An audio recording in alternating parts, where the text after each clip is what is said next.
Coach Max Strus, obviously, we know him as the energy guy for you guys, and in the fourth quarter, you needed it. What can you say about his performance tonight and how he was able to step up in the later minutes? He was the guy, and that's one of the things that we're fortunate with this group is on any given night, we got a guy who can step up and make huge plays. And what he did tonight was absolutely ridiculous. To come back in that fourth quarter, for us to be down the way we were. But that's who Max is. And it's as simple sometimes as chasing down a loose ball or, making an extra rotation. Like, Max never quits. We were down, and he had the same mentality. He wasn't going to quit. And he just kept making play after play after play on both ends. You emphasized getting the 43-pointers tonight, and in that last series, you had 7 straight, all being 3-pointers. That ended up winning you the game. How important is that shot for you guys, and how important was it down the stretch? It was the difference. When you're getting 3, giving up 2, or getting a stop and getting 3, it's a momentum shifter, and it just cuts the game, so dramatically by possession. If you're going, 2 possessions, you end up with 6 points. Like, it just piles on and piles on. And again, we want it to be a weapon for us. Was the Strus three-quarter shot exactly how you drew that up in the huddle? That was the plan. And, Donovan down the stretch was really big, making shots. Just, when you're firing like that down the stretch going against a team like Dallas where they've got their big scorers, what can a win like this do for the group? It just continues to, boost confidence and create belief in what we're doing and in each other. And that, to me, is what, speaks volumes. Is like, we were down and very easily could have pitched our tent and got ready to go to Chicago tomorrow. But instead, guys figured out a way to dig down and overcome a lot. There was a lot of things down the stretch that they had to overcome that didn't have to do with just basketball. Spencer Davies, Cavs Insider. Just speaking to the bench tonight, I thought they gave you a solid boost. But Isaac, just again, he looks like he's found a niche, and there's just a comfortability there when he's on the floor. What do you think's allowed that to happen for him? It's the trust that he's earned from his teammates because of all the things he does that you guys never see. And they're in the gym with him every single day, and they watch. And they've been together for time now, and they know that they can depend on him. And he knows his teammates depend on him. And he's just that type of person where he doesn't want to let people down. He knows where he fits with this team and how he makes this team a winner. And all he wants to do is go out and help contribute and help his teammates win games. And it looked like Darius had a little bit more burst there in the fourth quarter. Obviously something you'd probably like to see and the organization likes to see because, coming back from injury, it's probably not easy to get, knife into the paint in the same way that he was before. Yeah, and again, you think about it, and it's one of those things because of the things that he's been through and, how many times he's been smacked in the face and knocked to the ground.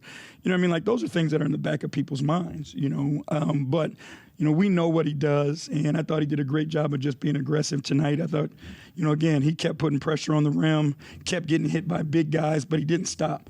He was fouled over and over again, driving to the basket. Guys losing their verticality, going A to B, but he didn't deter him from going, and he just kept going and was aggressive. He got tackled at the end of the game. Beyond me, how that's missed at that point in the game. But he stayed with it and just continued to fight and help his team. Joe? 59-footers aside, Strus with the 3 threes to get you guys back in it. And I know last week you were saying that you're a different team, you're deeper, you added a couple pieces. What has Max brought to the table, and what, as you look ahead, think about April and May, what kind of difference can he make being in your lineup? I think he makes a huge difference. And from the standpoint, and we'll talk about the basketball piece in a second, but the way that he plays the game with a determination, a never give in mentality and attitude, that inspires his teammates every single day. When he chases a loose ball, makes another rotation, runs into an action, doesn't get it, runs back into the action, doesn't get it. He just is relentless.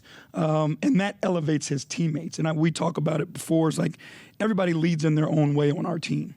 And he leads that way and people follow. the shot making, right, we talked about obviously, but he's an elite playmaker as well that I don't think people sell enough. Like, he's great in that two-man game. When big guys jump on him, he finds our bigs in the pockets over and over again for layups and dunks. And then again, his determination and grit on the defensive end, I think also has been undersold. So long list of things, but that's it. I mean, everything happened so fast, but you guys were down 10.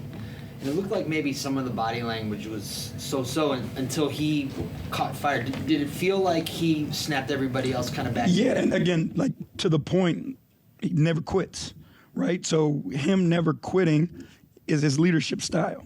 And when he came in and sparked the way he did and kept going, everybody else followed suit. And I just think, like, that's who he is, and that's what he means to this team.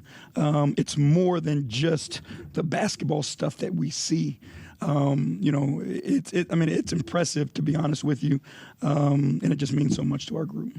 Last one, yeah. J.B., you had mentioned pregame. It's a point of emphasis for you guys to get a presence in the paint and spray out to the perimeter. And obviously people are going to notice the 43-point attempts, you guys hitting 50% of them. But were you satisfied with how you guys were getting those looks because it was a product of dominating on the inside then spreading back out? Yeah, I think we did a good job of just reading the game also and moving the basketball. I think 17 of our first 20 baskets were assisted.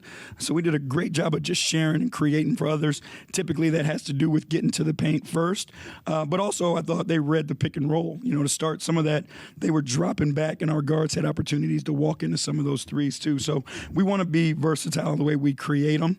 But again, we want to put the pressure on the paint every game to start the action, force rotations, and then create easy open ones. Luka's obviously an MVP caliber player, but Donovan was matching him shot for shot at points tonight. Do you think that's just another feather in Donovan's cap and why he should be an MVP candidate? Yeah, I mean, I think he should be an MVP candidate because he's impacting winning at a high level. And to me, that's what the MVP should be about, is guys who impact winning at the highest level. And how do you argue that Donovan's not that?